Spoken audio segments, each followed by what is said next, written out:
What's up everyone? In this video, I'll show you how to send images on Gmail. The process is the same on iPhone or Android. Here I have the Gmail or Google Mail application opened on my phone. So if I hit the compose button here at the bottom right corner, it'll give me the option to send a new email. So I'll enter the email address of the person I want to send the photo to.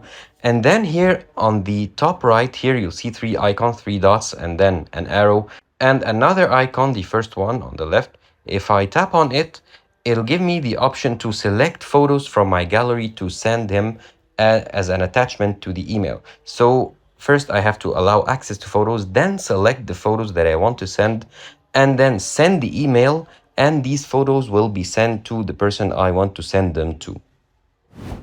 Thank you for watching this video. Subscribe to Online Success and click on the video on the screen for more help.